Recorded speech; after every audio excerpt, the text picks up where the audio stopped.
Warahmatullahi wabarakatuh. Selamat datang di YouTube channel Eko Prasetyo. Hari ini kita akan berbagi tips lagi ya teman-teman. Mumpung kita berada di jalan yang menanjak, nanti kita akan membuatkan video mengenai cara kedua ketika kita itu stop and go di tanjakan. Untuk cara yang pertama sudah kita upload di video sebelumnya, nanti linknya saya tampilkan di deskripsi ya teman-teman. Kemudian untuk hari ini stop and go di tanjakannya itu kita menggunakan setengah kopling. Walaupun sebenarnya setengah kopling ini kurang rekomendasi ya teman-teman. Kurang rekomendasinya dalam artian karena kampas kopling kita itu nantinya akan lebih cepat terkikis ketika kita menggunakan setengah kopling. Akan tetapi hal itu juga tetap bisa kita lakukan untuk stop and go dengan setengah kopling, karena itu memang merupakan salah satu cara ketika kita harus berhenti di tanjakan dan mobil tidak bisa turun, tidak boleh turun maksud saya. Karena metode ini juga yang paling mudah, nomor 2 menurut saya setelah dari handrem. Jadi nantinya mobil itu tidak akan kita rem kaki atau rem tangan, tapi remnya itu menggunakan tenaga dari mesin itu sendiri, karena itu yang disebut dengan setengah kopling.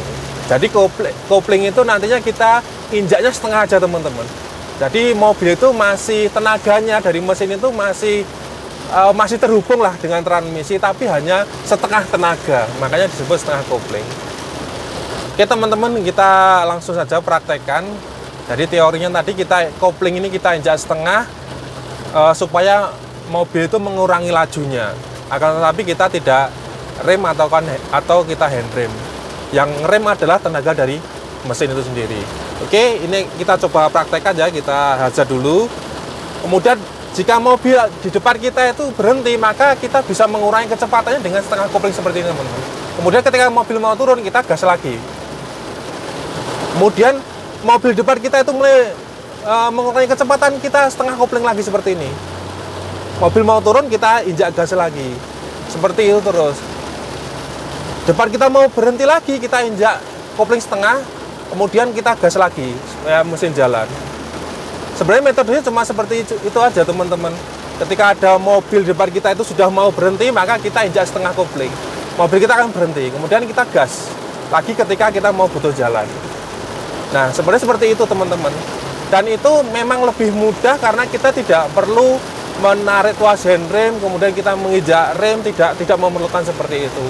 Akan tetapi yang perlu diperhatikan adalah jika kita terlalu sering menggunakan metode itu, kampas kopling kita itu bisa cepat habis ya teman-teman.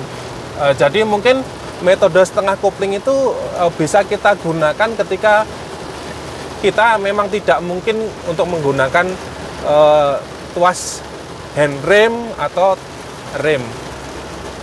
Untuk rem, kombinasi rem dan kopling ini nanti lebih expert lagi ya teman-teman, itu nanti untuk video yang tip yang ketiga. Kita praktekkan lagi ini, semisal di depan kita ada kendaraan mau berhenti, kita setengah kopling. Kendaraan akan mulai berhenti, kemudian sudah mulai berhenti kita gas lagi. Ini tanpa saya pegang hand rem, tanpa kita injak rem. Kita ulangi lagi, ini kita injak setengah kopling, maka mobil berhenti, mau mundur kita gas lagi. Mobil akan jalan lagi. Nah, itu adalah metode setengah kopling ya teman-teman.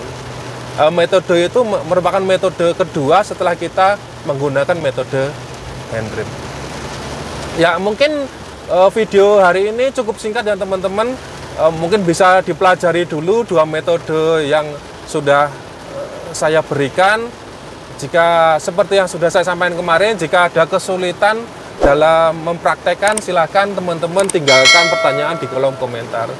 Oke, cukup sekian teman-teman. Jika ada kurang lebihnya mohon maaf. Assalamualaikum warahmatullahi wabarakatuh.